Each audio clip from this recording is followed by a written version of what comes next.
हरे कृष्ण। श्रीमान जितामित्र प्रभु जी के द्वारा लिखित श्री भगवान ने कहा, श्रीमद् भगवद गीता कथा रूप के अंतर्गत अध्याय संख्या 1 श्लोक संख्या 3 का पाठ, अनुवाद तथा व्याख्या इस प्रकार है। श्लोक: पश्यतां पांडुपुत्राणाम आचार्य महतीं च मूं व्यूढ़ां द्रुपदपुत्रेण तव शिष्येण धीमता। अनुवाद अर्थात, हे आचार्य, पांडुपुत्रों की विशाल सेना को देखें जिसे आपके बुद्धिमान शिष्य द्रुपद के पुत्र ने इतने कौशल से व्यवस्थित किया है। भगवद गीता 1:3। अब प्रभु जी के द्वारा व्याख्या।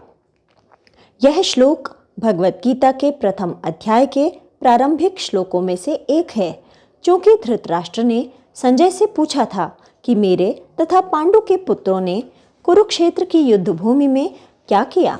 इसलिए संजय ने इसके पिछले श्लोक में धृतराष्ट्र के पुत्रों में से सबसे बड़े पुत्र अर्थात दुर्योधन के कार्यकलाप के विषय में बतलाना प्रारंभ किया। भगवद गीता के प्रथम अध्याय के प्रथम श्लोक में धृतराष्ट्र ने दो बातें संजय से पूछी हैं। प्रथम बात है, मेरे पुत्रों ने अर्थात धृतराष्ट्र के पुत्रों ने क्या किया। हम जानते हैं कि धृतराष्ट्र के 100 पुत्र थे तथा ये सभी श्री कृष्ण के अभक्त थे। इन सभी अभक्तों में सबसे ज्येष्ठ तथा सबसे अधिक अभक्त दुर्योधन था। अतः संजय ने धृतराष्ट्र के सभी पुत्रों के कार्यकलापों में दुर्योधन के ही कार्यकलापों का अधिक वर्णन किया है, परंतु भगवद गीता में तो केवल दुर्योधन का ही वर्णन हुआ है। महाभारत के अनुसार दुर्योधन कलियुग का अवतार था, जिसने श्री कृष्ण लीला में पृथ्वी का भार उतारने के लिए अपने ही वंश में कलह उत्पन्न किया था।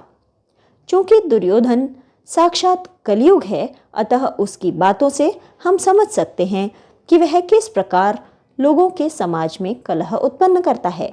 हम जानते हैं कि यह कलियुग का समय है तथा परीक्षित महाराज ने इसे 4 स्थान नशा, जुआ, वेश्यावृत्ति तथा मांसाहार दिए हैं। जो लोग इन 4 स्थानों से दूर रहकर हरे कृष्ण महामंत्र का जप नहीं करते हैं, उनके शरीर तथा मन में कलियुग रहता है और सदा ही कलह के विचार उत्पन्न करता रहता है, जिस प्रकार वह दुर्योधन के रूप में इस श्लोक में बोल रहा है। इसी कलियुग के कारण पिता तथा पुत्र, भाई तथा भाई, पति तथा पत्नी में मतभेद होता रहता है तथा एक ही परिवार के कई खंड हो जाते हैं। अब दूसरी बात जो प्रारंभ में धृतराष्ट्र ने पूछी है, वह है पांडु के पुत्रों ने अर्थात 5 पांडवों ने क्या किया। हम जानते हैं कि ये 5 पांडव श्री कृष्ण के भक्त थे। इन 5 भक्तों में अर्जुन सर्वश्रेष्ठ भक्त थे। पांडवानाम धनंजयः, गीता 10:36। इसीलिए संजय ने 5 पांडवों के कार्यकलापों में अर्जुन के कार्यकलापों का ही अधिक वर्णन किया है, परंतु भगवद गीता में तो केवल अर्जुन के ही कार्यकलापों का वर्णन हुआ है। इस प्रकार हम समझ सकते हैं कि धृतराष्ट्र के प्रश्न के अनुसार संजय को अभक्तों में मुख्य दुर्योधन तथा भक्तों में मुख्य अर्जुन के ही कार्यकलापों का वर्णन करना था, परंतु अर्जुन के साथ श्री कृष्ण हैं। इसलिए श्री कृष्ण का जितना चरित्र अर्जुन के साथ तथा अन्य पांडवों के साथ संपन्न हुआ, वह भी संजय ने धृतराष्ट्र। चूंकि श्री कृष्ण ने गीता का उपदेश अर्जुन को प्रदान किया, इसलिए अर्जुन के कार्यकलापों के अंतर्गत श्री कृष्ण का उपदेश भी संजय ने धृतराष्ट्र को सुनाया। यदि यह प्रश्न उठाया जाए कि धृतराष्ट्र के प्रश्न के अनुसार संजय को कौरवों तथा पांडवों का चरित्र सुनाना चाहिए था, परंतु धृतराष्ट्र को संजय ने श्री कृष्ण का उपदेश क्यों सुनाया, तो इस प्रश्न का उत्तर यही होगा कि संजय ने अर्जुन के चरित्र का वर्णन करने के लिए ही श्री कृष्ण का अर्जुन के प्रति उपदेश का वर्णन किया है। इस श्लोक में सर्वप्रथम दुर्योधन द्रोणाचार्य से कहता है, हे आचार्य, पांडवों की महान सेना को देखिए। श्रील प्रभुपाद तात्पर्य में लिखते हैं, इसके द्वारा वह द्रोणाचार्य को यह भी बताना चाह रहा था कि वे अपने प्रिय शिष्य पांडवों के प्रति उदारता न दिखा बैठें। विशेष रूप से अर्जुन उनके अत्यंत प्रिय एवं तेजस्वी शिष्य थे। जैसा कि पूर्व में हमने चर्चा की थी कि दुर्योधन कलयुग का रूप है, अतः वह द्रोणाचार्य के मन में पांडवों के प्रति द्वेष की भावना उत्पन्न करने का प्रयास कर रहा है। जो लोग कलयुग से प्रभावित हो जाते हैं, उनके मनों में कलयुग भक्तों के प्रति भी द्वेष की भावना उत्पन्न कर देता है। इसके बाद दुर्योधन ने कहा, इस सेना की व्यूह रचना आपके बुद्धिमान शिष्य तथा द्रुपद के पुत्र अर्थात धृष्टद्युम्न ने की है। इन बातों से दुर्योधन ने द्रोणाचार्य को उनकी पूर्व कथा का स्मरण कराया। राजा द्रुपद तथा द्रोणाचार्य बचपन के मित्र थे। वे दोनों एक ही गुरुकुल में पढ़ते थे। द्रुपद की आकांक्षा थी कि बड़े होकर वे अपने पिता के राज्य का शासन करें। द्रुपद ने द्रोण से कहा, मित्र, यदि मुझे आगे चलकर अपने पिता का राज्य प्राप्त होगा तो आधा राज्य मैं आपको दे दूंगा। द्रोण एक तपस्वी ब्राह्मण थे, अतः उन्हें राज्य करने की कोई इच्छा नहीं थी। आगे चलकर द्रुपद राजा हुए तथा द्रोण एक तपस्वी निर्धन ब्राह्मण के रूप में ही संतुष्ट थे। द्रोण अपने पुत्र अश्वत्थामा को दूध उपलब्ध कराने के लिए विचार करने लगे। मैं अपने प्राचीन मित्र द्रुपद से कुछ गाय दान में लूंगा। जब द्रोण द्रुपद से मिले तो द्रुपद ने द्रोण का स्वागत नहीं किया, बल्कि कहा, हमारी तुम्हारी मित्रता उस समय थी जब हम और तुम समान थे। अभी मैं राजा हूं तथा तुम भिखारी हो। ऐसी स्थिति में तुम मुझे अपना मित्र किस प्रकार कहते हो? इस अपमान से द्रोण अत्यंत दुखी हुए। बाद में जब द्रोण ने अर्जुन को शिक्षा देकर गुरु दक्षिणा के रूप में कहा, वत्स, तुम राजा द्रुपद की सेना को परास्त कर द्रुपद को बांधकर मेरे सामने लाओ, तो अर्जुन ने तत्काल ऐसा ही किया। द्रोण ने कहा, राजन, तुमने कहा था कि मित्रता समान लोगों में होती है, अतः मैं तुम्हारा आधा राज्य लेकर तुम्हारा मित्र बन रहा हूं। इस प्रकार द्रोण ने द्रुपद को छोड़ दिया। द्रुपद ने ईर्ष्या पूर्वक विचार किया, मैं एक ऐसा पुत्र उत्पन्न करूंगा जो द्रोण का वध करेगा।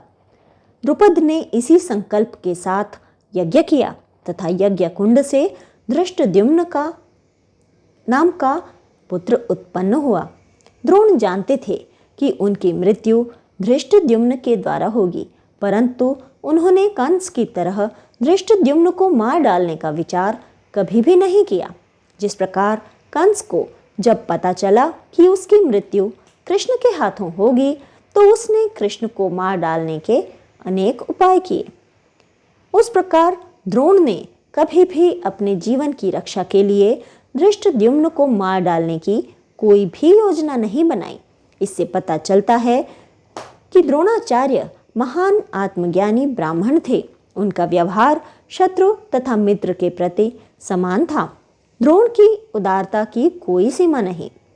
यहाँ तक कि उन्होंने धृष्टद्युम्न को अपना शिष्य भी बनाया तथा उसे युद्ध विद्या की संपूर्ण शिक्षा भी प्रदान की।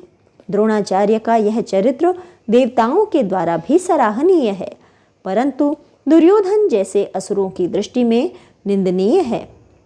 अतः दुर्योधन ने द्रोणाचार्य से धृष्टद्युम्न के विषय में यही संकेत किया कि जिसे आपने युद्ध कला का प्रशिक्षण दिया, वही धृष्टद्युम्न आज मेरे शत्रु की सेना का संचालन कर रहा है। श्रील प्रभुपाद के शब्दों में, परम राजनीतिज्ञ दुर्योधन महान ब्राह्मण सेनापति द्रोणाचार्य के दोषों को इंगित करना चाहता था। दुर्योधन ने द्रोणाचार्य की इस दुर्बलता की ओर संकेत किया जिससे वे युद्ध में सजग रहें और समझौता न करें। दुर्योधन के इस कथन से दो बातों का पता चलता है। एक, दुर्योधन जैसे असुर द्रोणाचार्य जैसे महान ब्राह्मणों में भी दोष निकालते हैं। दो, दुर्योधन परम राजनीतिज्ञ होने के कारण द्रोणाचार्य को पांडवों के प्रति क्रुद्ध करने का प्रयास कर रहा है। दुर्योधन को यहाँ पर परम राजनीतिज्ञ कहा गया है। किस दृष्टि से?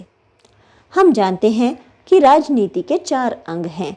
1 साम, 2 दान, 3 दंड, 4 भेद। साम नीति का अर्थ है शत्रु को अच्छी शिक्षा देकर अपने वश में करना। दान नीति का अर्थ है शत्रु को कुछ पुरस्कार देकर अपने वश में करना। दंड नीति का अर्थ है शत्रु को दंड देकर अपने वश में करना। और भेद नीति का अर्थ है छल कपट का प्रयोग करके शत्रु को अपने वश में करना अथवा शत्रु को निर्बल करना। आधुनिक युग में इसी भेद नीति को ही राजनीति कहा जाता है, जबकि शास्त्रों के अनुसार राजनीति के चारों अंगों में भेद नीति सबसे निकृष्ट अंग है तथा इस भेद नीति का प्रयोग केवल तभी किया जाता था जब राजनीति के पहले 3 अंग सफल नहीं होते थे। असुरों की राजनीति में भेद नीति ही प्रथम अंग है तथा यही सबसे उत्कृष्ट अंग है। द्रोणाचार्य एक श्रेष्ठ ब्राह्मण होने के कारण राजनीति के शास्त्रीय रहस्य को जानते थे तथा द्रोणाचार्य ने दुर्योधन को सदा अच्छी अच्छी शिक्षाओं के द्वारा सुधारने का प्रयास किया था। पांडवों का उत्तम चरित्र होने के कारण द्रोणाचार्य का स्वाभाविक स्नेह पांडवों के प्रति था, परंतु दुर्योधन अपनी भेद नीति अथवा कूटनीति के द्वारा द्रोणाचार्य के पांडवों के प्रति स्नेह में भेद उत्पन्न करना चाहता है। श्रीमद् भगवत गीता स्वयं एक राजनीति की पुस्तक है जिसका उपदेश श्री भगवान अर्जुन को दे रहे हैं। श्री भगवान ने श्रीमद् भगवत गीता का पूर्व इतिहास भी बतलाया। श्री भगवान 4थे अध्याय के प्रारंभिक श्लोकों में अर्जुन को बतलाते हैं कि इस राजनीति का ज्ञान उन्होंने प्राचीन काल के महान राजाओं को प्रदान किया था। श्री भगवान ने यह ज्ञान सर्वप्रथम सूर्यदेव को दिया था, जो समस्त ग्रहों के राजा हैं। सूर्यदेव ने यह ज्ञान मनु को दिया, जो समस्त मानवों के जन्मदाता हैं तथा जिनका शासन संपूर्ण मनवंतर तक चलता है। एक मनवंतर 71 चतुर्युगी तक का होता है तथा एक चतुर्युगी 4 युगों सतयुग, त्रेता, द्वापर तथा कली इन चारों को मिलाकर बनता है, जिसकी अवधि 4,32,000 वर्ष है। उन्हीं मनु ने इस ज्ञान को इक्ष्वाकु को दिया, जो अयोध्या के राजा थे तथा जिनके वंश में भगवान राम का जन्म हुआ। इन सभी तथा इसी परंपरा में अन्य राजाओं को श्री भगवान ने राजर्षि कहा है, क्योंकि इन सभी ने श्री भगवान की शिष्य परंपरा के द्वारा भगवत गीता की राजनीति सीखी है। भगवत गीता की राजनीति का अर्थ है इंद्रियों को श्री भगवान की सेवा में लगाना तथा असुरों की राजनीति का अर्थ है अपने संपूर्ण जीवन को इंद्रिय तृप्ति अर्थात इंद्रियों की सेवा में लगाना। जब भगवत गीता की राजनीति के अनुसार राजर्षिगण पृथ्वी पर शासन करते हैं तो पृथ्वी देवी अत्यंत प्रसन्न होती हैं तथा श्री भगवान की प्रसन्नता के लिए अथवा श्री भगवान की सेवा के लिए पृथ्वी देवी प्रचुर मात्रा में अन्न, फल, सब्जी, औषधि आदि उत्पन्न करते हैं। समुद्र तथा नदियाँ और पर्वत अनेक प्रकार के रत्न उत्पन्न करते हैं, परंतु जब असुरों की राजनीति के अनुसार दुष्ट लोग पृथ्वी पर शासन करते हैं तो पृथ्वी देवी को अत्यंत कष्ट का अनुभव होता है तथा ऐसे दुष्ट लोग जब पृथ्वी पर चलते हैं तो पृथ्वी देवी अपने ऊपर अत्यंत भार का अनुभव करते हैं। पृथ्वी देवी की जो भी संपत्ति है वह श्री भगवान की सेवा के लिए ही है तथा उसी संपत्ति को जब असुरगण अपनी इंद्रियों की सेवा में लगाते हैं तो पृथ्वी देवी को अन्न उत्पन्न करने का कार्य भी भारी मालूम पड़ने लगता है तथा तभी श्री भगवान पृथ्वी का भार उतारने के लिए पृथ्वी पर अवतरित होते हैं। हरे कृष्णा इति।